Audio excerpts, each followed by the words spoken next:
found this yesterday in the oil, and this is just some of it, which that is not good. So obviously super upsetting, but I mean, no time to sit and cry about it. Yesterday we flushed this. We pretty much did 2 oil changes. Put 1 oil change just to try to flush as much of it as possible. The second one started the engine, let it kind of get to like 100 degrees oil temp, and then stopped it.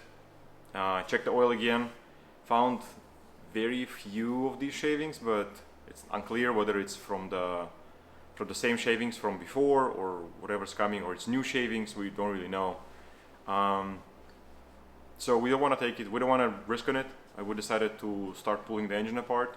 Pretty much start inspecting the engine. I pulled the valve cover on one side just to see if it's valve train or not. Usually, if it's something there, I mean, you're going to see shavings in the valve train. If it's bearings and stuff like that, you're not going to see shavings and all of that in the valve train. So I'm going to pull the other valve cover, just also checking if there is slack in the lifters and stuff like that, in the rockers, because if you have a collapsed lifter or something like that, it's going to have lift there, it's going to be out of order. So far the right side is good. Let me do the left side and you guys are going to see what I'm talking about.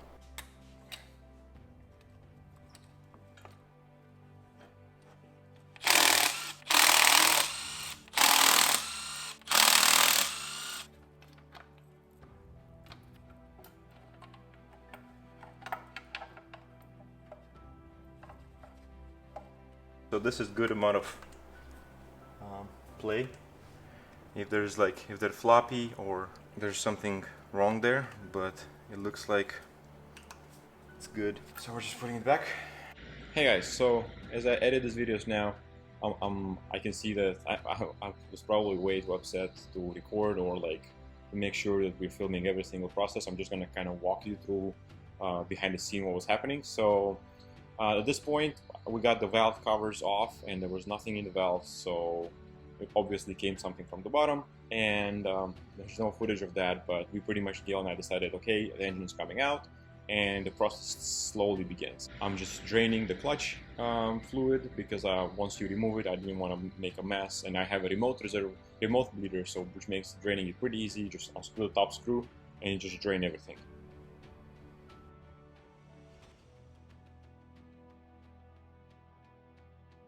Alright, so far we have coolant drained from the engine, power steering drained, fuel system removed, intake removed.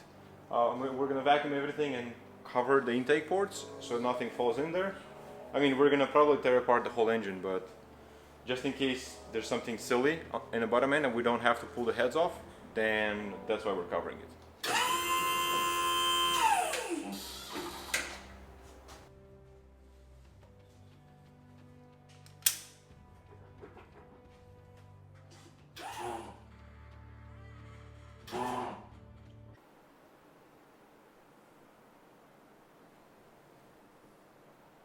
Half the car later. I really didn't want to get the gearbox out, but what other chance are you gonna have to look at this beautiful GSR?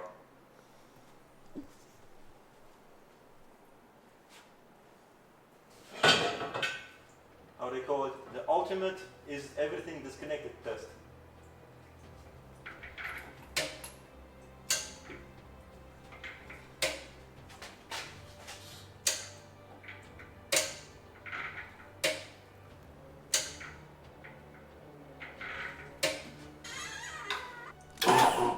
Okay.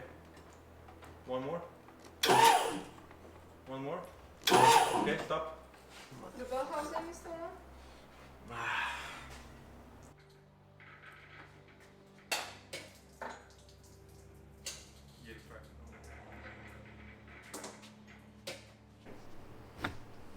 This thing, look at this motherfucker over here. See? This thing. Oh yeah, it hit a piston. Probably hit a piston. Did it hit a piston? Can you shed some light here? Yeah, look at this over here.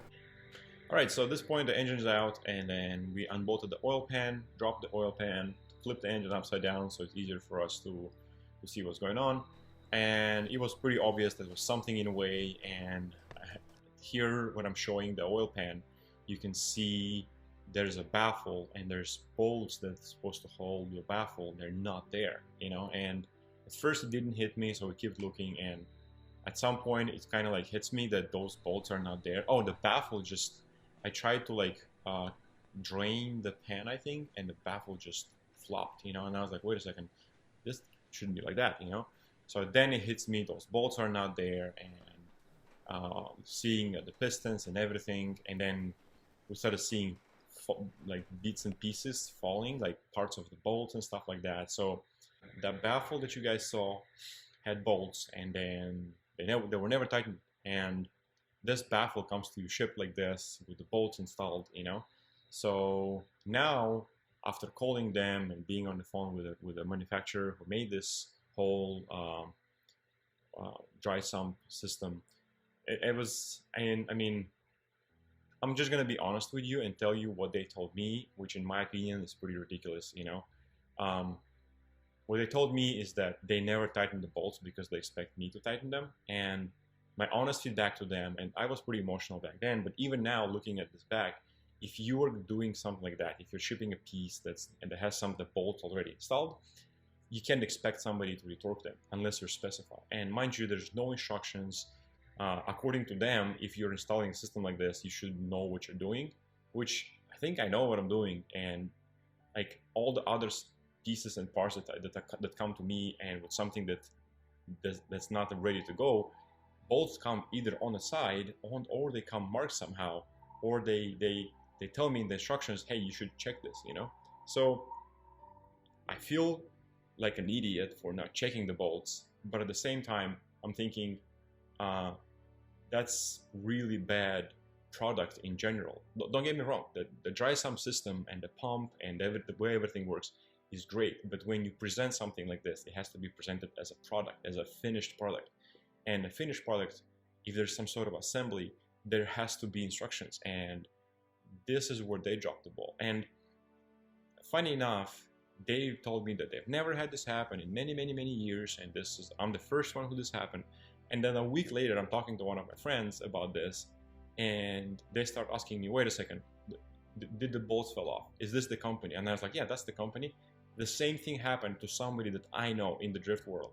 So I don't know, I was pretty upset. The only thing they did, which is the minimum thing they did, is they took the pump back, because when I took the pump back and I started looking inside, you could see the teeth that were pulling all this shrapnel out of the engine. They chewed through the gears on the pump. So they replaced this gear set. I still had to press on them and then prove them that that's not how you do business.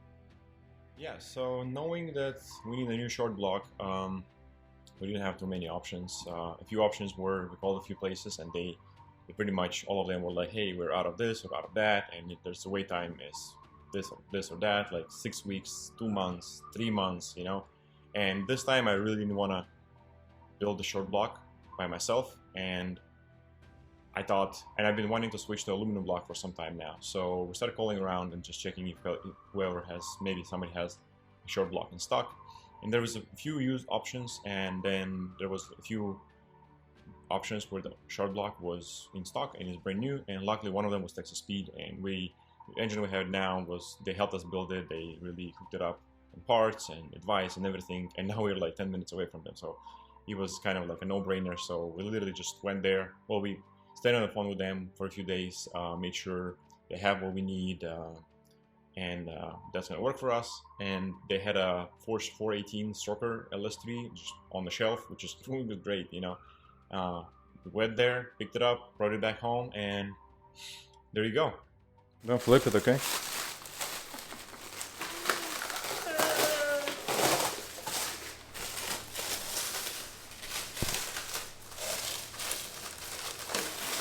As you guys can tell, this engine is going to make less power because it's not red. It's not what? It's not red. Ah.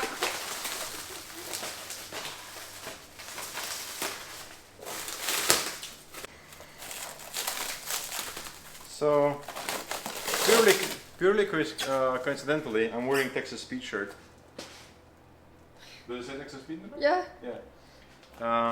But yeah, we've been talking for a few days, and that's the beauty of this kind of company, is that they have stuff like this in stock. You don't have to wait 6 or 7 weeks, as the other people who quoted me like similar money, and you have to wait. And because we are on a tight schedule, and it's pretty awesome. We've been working for Texas Speed for a few years now. That's what we have. I'll put the specs in the description, but this is a LS3 block. It's stroked to 418 cubic inches, so that's, I think, close to 6.9, something like that. It has a forged crank, forged pistons.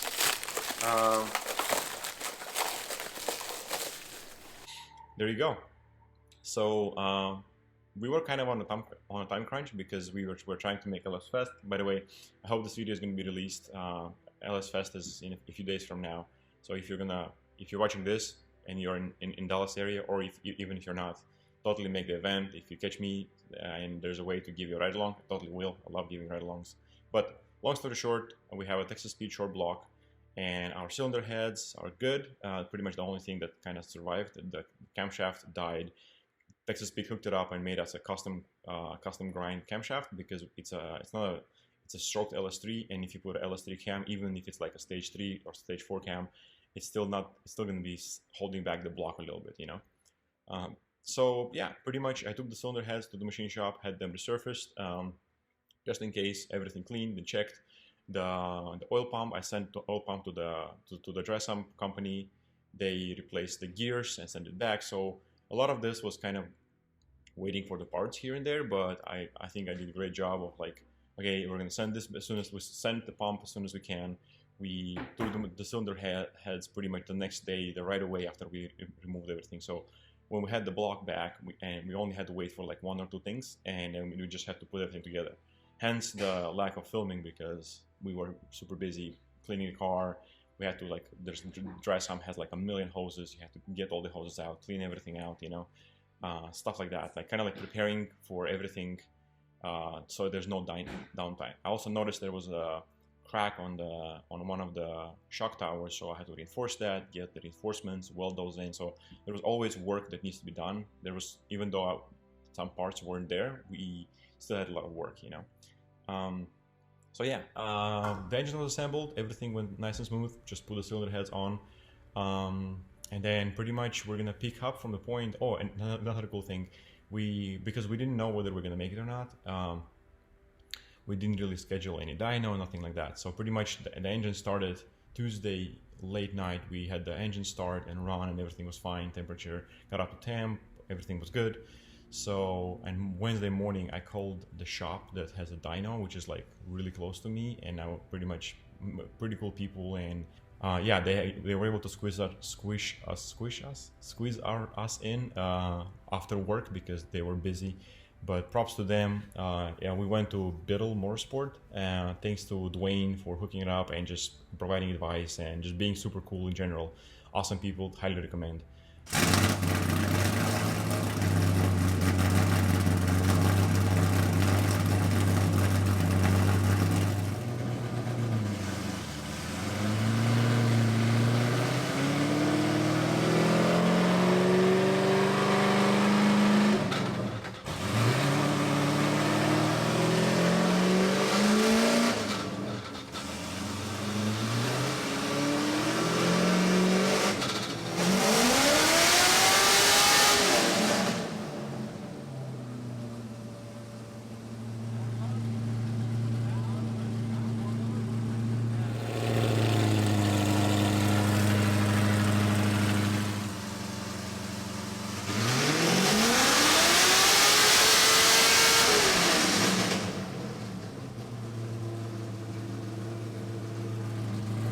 So dyno went pretty good. We weren't pushing really for the max horsepower or anything like that. You know, at this point, we really just want something to last and last long, so we can see time and go enjoy drifting as much as we can. So that being said, we tuned the table, made sure everywhere in the table the fuel maps are in order, it's not leaning out.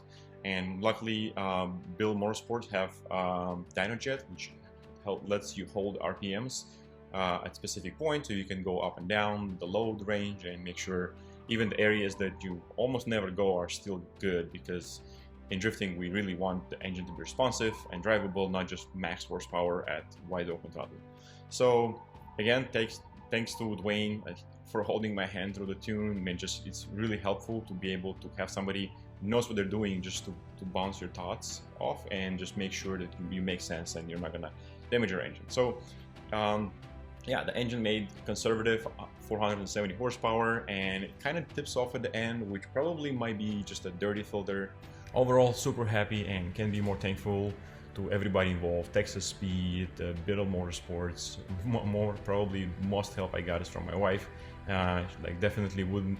Her supporting my crazy adventures definitely allows me to like keep pushing, and it's pretty crazy that this whole thing took like maybe 10 days, and we had the car running dynoed and ready to go, which is wild because when we realized the engine's out, like I was definitely considering just packing the car in storage and just, I don't even know, coming back, I don't know, next year maybe or something like that, you know. But luckily we stayed in it and spent even more money, went even deeper down the hole. But now the car is running, and I'm really excited to go and give it a try at LS Fest, and I hope to see you guys there. And hope you enjoyed the video. If you did, thumbs up, let me know in the comments what we did wrong, what we did good, and maybe subscribe, and I'll see you guys next time.